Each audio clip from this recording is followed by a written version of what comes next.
Esse quarteto que nós acabamos de ver ao estudar o verso faz parte de uma estrutura fixa.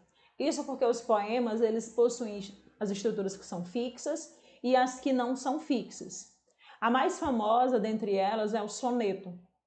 O Vinícius de Moraes, por exemplo, é um dos autores que tem grande destaque na literatura por causa dos seus sonetos. O soneto que nós estudaremos, o soneto de fidelidade, a gente vai utilizar para montar a estrutura, para ver a questão da rima, para a classificação das estrofes.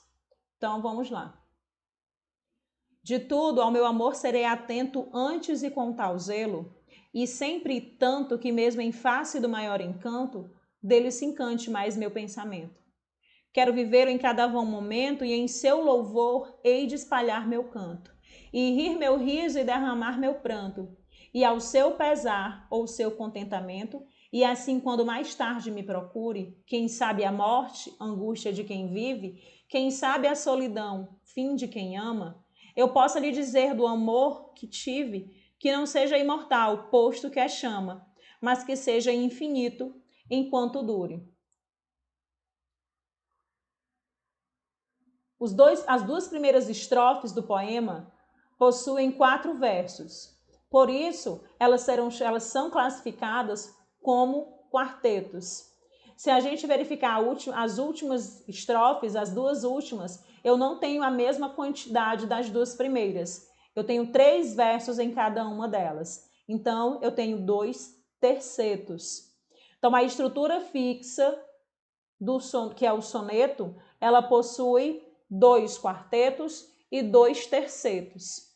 Se a gente observar a rima das palavras, a gente vai perceber que eu não tenho só rima A, B, eu também terei rima C. E como a gente viu em sala de aula, eu vou atribuir uma letra sempre que eu não encontrar a rima para ela. Então, a gente já viu que na primeira estrofe, por exemplo, a estrutura de rima é uma rima AB, BA. Quando eu passo para a segunda estrofe, quero vivê-lo em cada vão momento, momento rima com pensamento ou com encanto? Rima com pensamento. Então, aqui eu também tenho uma rima A. Então, você vai fazer esse exercício de estruturação aí no seu caderno. Esse antes que está aqui aparecendo, ele tem que vir aqui no início do segundo verso, certo? Foi só no momento de transcrever que ele veio para cá. Mas a estrofe segue essa daqui. De tudo ao meu amor serei atento, antes e com tal zelo e sempre tanto, que mesmo em face do maior encanto, dele se encante mais meu pensamento. O título do soneto é Soneto de Fidelidade. Um exercício que vocês também vão buscar fazer é buscar a relação do título com todo o texto, todo o poema. O eu lírico. Quem é o eu lírico desse poema? A gente viu que o eu lírico é a voz desse poema, não é o autor. O autor foi quem escreveu o poema. Então, quem é o autor é o Vinícius de Moraes. Mas quem é o eu lírico? É o Vinícius de Moraes? Não. Então, quem é? Eu tenho nome de personagens nesse poema? Não, eu não tenho nome de personagens. Mas eu tenho alguém neste poema que está falando sobre alguma coisa. Esse alguém é o meu eu lírico, é o meu personagem que muitas vezes, não, como nesse poema, não tem nome. Mas em outro poema pode ser que apareça sim com algum nome. Como por exemplo, de tudo ao meu amor serei atento.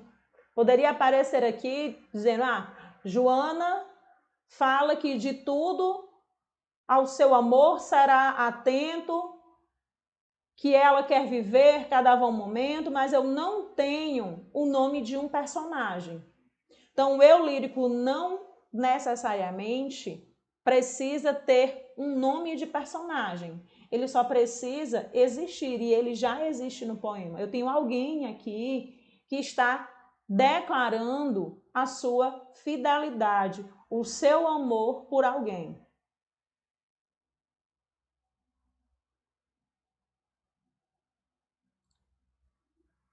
No poema do Fernando Pessoa, a gente também tem um eu lírico, em que alguém reflete sobre a existência, sobre a saudade, porque ele fala: a terra é sem vida e nada vive mais que o coração. E envolve-te a terra fria e a minha saudade não. Essa relação criada entre terra e vida, a gente viu que existem ideias que são contrárias.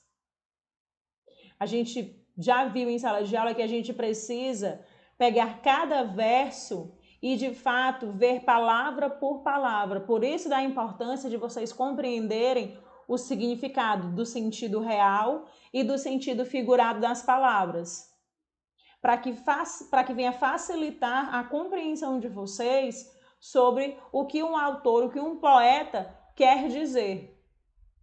O poema, ele vem nessa estrutura. A gente falou no início que muita gente confunde poesia com poema. A poesia, ela também está presente nos textos em prosa.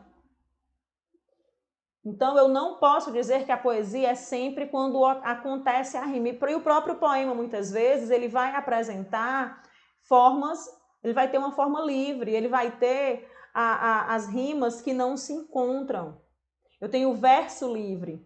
Então, nem sempre a gente vai ter o encontro do final de um verso com o final do outro.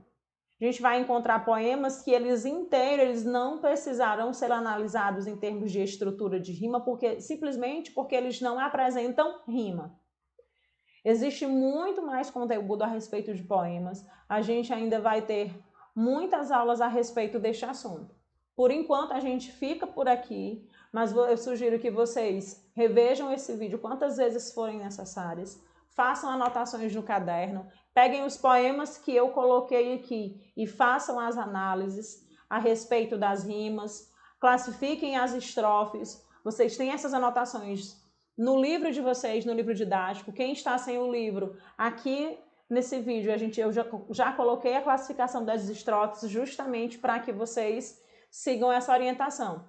E não precisa se preocupar em não saber a classificação, porque segue justamente a ordem.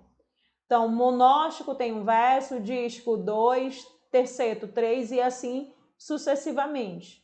Então, você pega essas anotações, coloca no seu caderno, pega essas informações, perdão, e coloca no seu caderno. Dessa forma, você fixa melhor o conteúdo, tá certo? A gente fica por aqui.